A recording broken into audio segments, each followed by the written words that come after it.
함께 나눌 말씀은 민수기 5장 1절에서부터 10절까지의 말씀입니다. 민수기 5장 1절에서부터 10절까지의 말씀 우리 한 절씩 교독하도록 하겠습니다.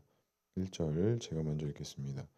여호와께서 모세에게 말씀하여 이르시되 이스라엘 자손에게 명령하여 모든 나병 환자와 유출증이 있는 자와 죽음으로 부정하게 된 자를 다 진영 밖으로 내보내되 남녀를 막론하고 다 진영 밖으로 내보내어 그들이 진영을 더럽히게 하지 말라.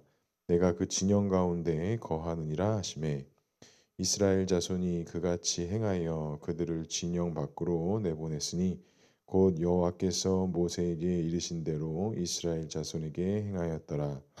여호와께서 모세에게 말씀하여 이르시되 이스라엘 자손에게 이르라. 남자나 여자나 사람들이 범하는 죄를 범하여 여호와께 거역함으로 죄를 지으면 그 지은 죄를 자복하고 그 죄값을 온전히 갚되 5분의 1을 더하여 그가 죄 지었던 그 사람에게 돌려줄 것이요 만일 죄값을 받을 만한 친척이 없으면 그 죄값을 여호와께 드려 제사장에게로 돌릴 것이니 이는 그를 위하여 속죄할 속죄의 순양과 함께 돌릴 것이니라.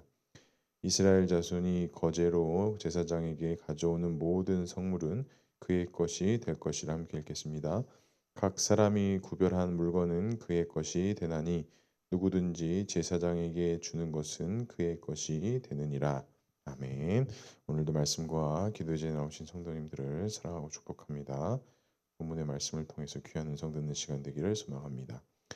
이제 하나님께서 인구조사에 대한 이야기를 마치고 이제 이스라엘 백성들이 그 출애굽하는 광야 여정 속에 여러 가지 지켜야 될 어떤 생활의 규정들, 어떤 규칙들, 어떤 법이라고 하면 법이라고 있을 수 있는 여러 가지 부분에 대해서 말씀하시는 부분들이 있었습니다. 오늘 5장의 첫 번째는 부정한 사람들에 대한 처리에 대해서 이야기하는데 2절에 이렇게 말씀하죠. 이스라엘 자손에게 명령하여 모든 나병 환자와 유출증이 있는 자와 죽음으로 부정되게 된 자를 다 진영 밖으로 내보내되. 그러니까 여기서 보면 지금 나병 환자, 유출증, 그다음에 죽음, 그러니까 시체를 만진 자들 다 부정한 자기 때문에 진영 밖으로 내보내라라고 말씀하셨습니다. 그런데 참 특이한 것은 여기서 이 세 가지 해당되는 모든 것들이 어떤 인간의 잘못이나 실수에 의해서 오는 것이 아니라 이스라엘 백성들이 광야에서 어쩔 수 없이 겪어야 되는, 또 사람으로서 어쩔 수 없이 생길 수밖에 없는 질병들, 나타나는 현상들이었다라는 것입니다. 그런데 하나님께서는 그것들을 부정한 것을 말씀하셨고 그것이 깨끗해지고 또 그것을 일정 시간이 지나야만 다시 이렇게 진영으로 돌아올 수 있다라고 말씀하셨습니다. 이 말씀을 항상 보게 되면 왜 하나님께서 굳이 이런 부정한 자를 세워주시고 그들을 왜 다 진영 밖으로 내보내셨고 왜 이런 일들을 이스라엘 백성들 가운데 특히 광야의 삶 속에서 이렇게 하셨을까라고 생각해 보면 이스라엘 백성들이 광야에서 진행했던 그 광야의 길은 어떻게 보면 하나님을 예배하는 길이었고 어떤 하나님의 철저한 인도하심과 임재하심 가운데 있는 길이었다라고 생각한다면 그 하나님의 은혜 또 하나님의 축복 인도하심에 절대로 그 어떤 부정한 것이 있어서는 안 된다라는 메시지를 우리가 좀 받을 수 있을 것 같습니다. 또 우리가 집안에서 어떤 과일이나 채소가 여러 개가 이렇게 같이 붙어 있을 때 하나가 썩게 되면 주변의 것들도 금방 썩게 되는 것들을 보게 되면 그것들을 제거하지 않았을 때 공동체 전체에게 임하여지는 어떤 그런 안 좋은 영향들, 어떤 그런 부정한 것들이 그때 당시 공동체에 있을 수밖에 없었다라는 것을 좀 우리가 알 수 있습니다. 그러니까 하나님께서 거하시는 진영에는, 그러니까 하나님의 임재가 있는 것에는 어떤 부정한 것이나 옳지 못한 것이 있을 수가 없다라는 것이죠. 그러니까 이스라엘 민족, 이스라엘 공동체는 내적으로나 외적으로나 정결해야 함을 있었다라는 것을 우리가 알 수 있습니다. 이것을 통해 우리가 좀 우리에게 적용할 수 있는 것이 무엇이 있을까요? 우리도 살아가다 보면 또 삶을 살아가다 보면 우리 안에 잘못되게 꼬여지는 것들, 또 잘못되게 행해지는 많은 것들이 있습니다. 그러니까 우리가 그런 것들을 그날그날 바로 회개하지 않고 하나님 앞에 온전히 회복하지 못한다면 우리가 별거 아니겠지 하는 그런 작은 부분들 때문에 어떻게 보면 다른 부분들까지 썩게 되고 곪게 되는 이유가 있다라는 것이죠. 그래서 우리가 혹시라도 하나님 앞에 회개하지 못하고 하나님 앞에 해결하지 못한 것들이 있었을 때는 우리 역시도 바로 하나님 앞에 기도하고 회개하며 주님 앞에 기도로 나아가야 된다는 것입니다. 간절히 바랍니다. 혹시 해결하지 못한 또 우리 안에 회개되지 못한 그런 불순한 것들, 정결하지 못한 것들이 있다면 다시 한번 예수 그리스도께 회개하고 기도할 수 있는 우리 모두가 될 수 있기를 주님의 이름으로 간절히 축복합니다. 또한 5절부터 10절까지는 죄에 대한 값에 대한 이야기들을 하는 것이 있습니다.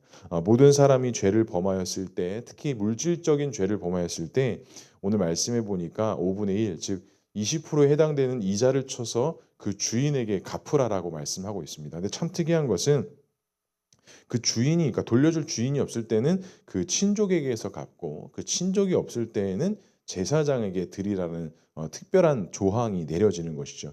사실은 이 말씀이 제가 교회로 돌아왔을 때 부흥회 기간 동안 그 설교해 주셨던 내용이 바로 이 부분이었습니다. 여기서 제가 되게 크게 저한테 좀 다가왔고, 이 부분을 통해서 과거에 이렇게 잘못했던 것들, 재정적으로 이렇게 실수했던 부분들에 대해서 이렇게 갚고 흘려보내고, 또 가족과 친족이 없을 때는 또 이렇게 헌금으로 내어드리는 그런 일들이 사실 이 성경 구절 때문에 그렇게 됐었습니다.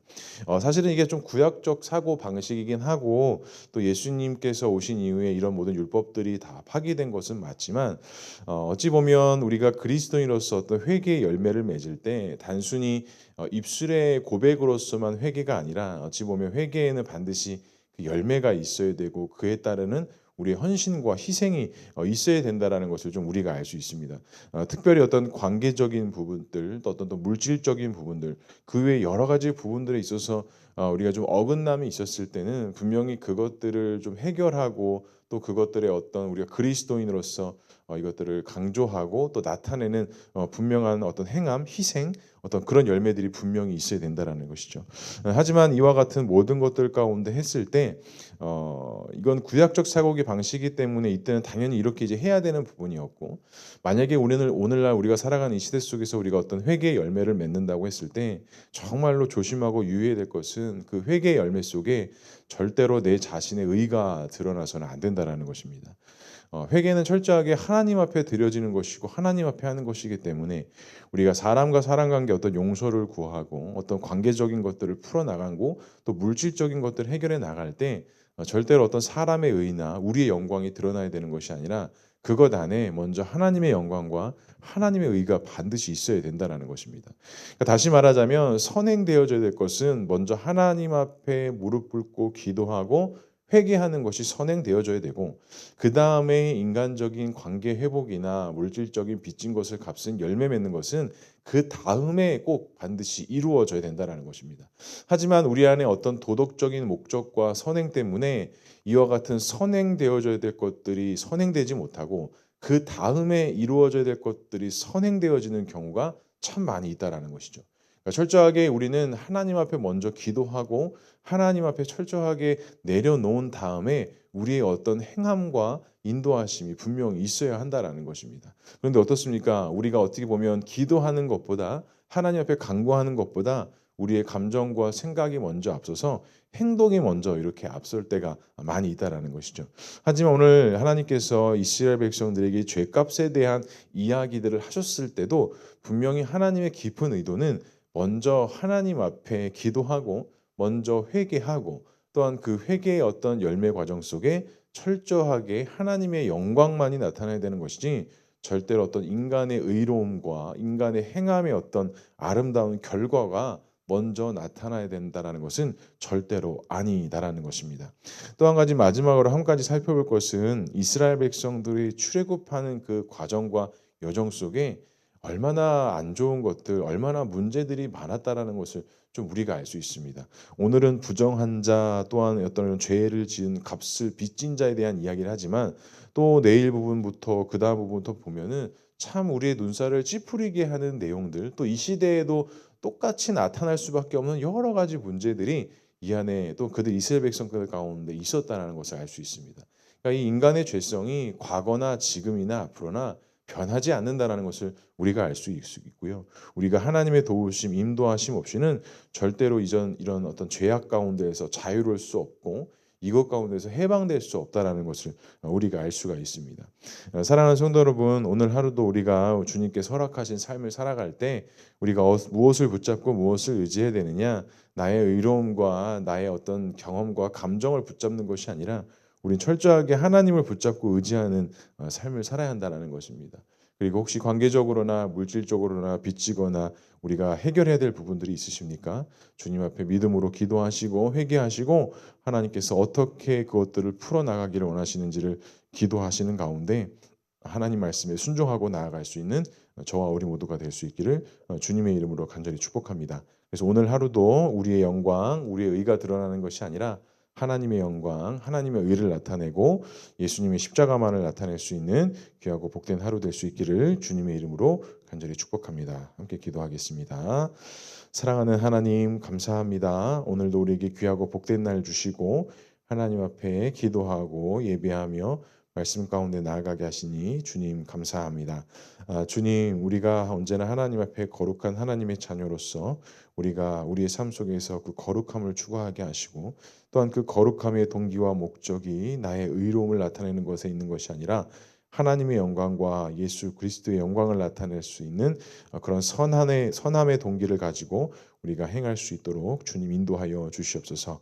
우리 가운데 있는 여러 가지 죄악들, 여러 가지 모순들, 실수들 주님 이 시간 주님 앞에 내려놓고 기도하며 나아가오니 주님 우리에게 말씀하여 주시고 우리에게 말씀하시고 함께 하셔서 이 모든 것들을 주 앞에 내려놓고 회개하고 해결하며 나아가는 귀하고 복된 기도의 시간 될 수 있도록 주님 인도하여 주시옵소서. 오늘 하루도 믿음으로 살아갈 때 성령의 충만함이 있게 하시고 하나님의 철저한 인도하신 가운데 순종함으로 나아갈 수 있도록 주님 인도하여 주시옵소서. 또한 많은 기도의 제목 가지고 주 앞에 나왔습니다. 기도하고 간구하는 가운데 주님께서 응답하여 주시고 특별히 우리 공동체와 우리 성도들 하나님께서 한 명 한 명 붙잡아 주셔서 더욱더 믿음의 공동체 되게 하시고 예수님을 주인으로 삼고 나아가는 믿음의 공동체 될 수 있도록 주님 인도하여 주시옵소서. 주님 나라를 위해서 기도합니다. 여러 가지 혼란스럽고 어지러운 이 시대 속에 하나님의 특별한 보호하심과 인도하심이 있게 하시고 사람의 뜻과 사람의 의견이 존중되는 것이 아니라 하나님의 말씀과 하나님의 철저한 인도하심과 뜻이 성취되는 그러한 조국 대한민국이 될 수 있도록 주님 인도하여 주시옵소서. 주님 산불로 인하여서 많은 사람들이 희생당하고 많은 어려움들이 있다고 합니다. 주님 하늘에서 비를 허락하여 주시고 이 산불이 빨리 조속히 잘 마무리되시고 또 상처받은 또 국민들 피해 입은 국민들 잘 위로받고 해결되는 귀한 은혜가 있을 수 있도록 주님 인도하여 주시옵소서. 하나님께서 함께 하실 것을 믿사오며 이 모든 말씀 예수님의 이름으로 기도합니다. 아멘.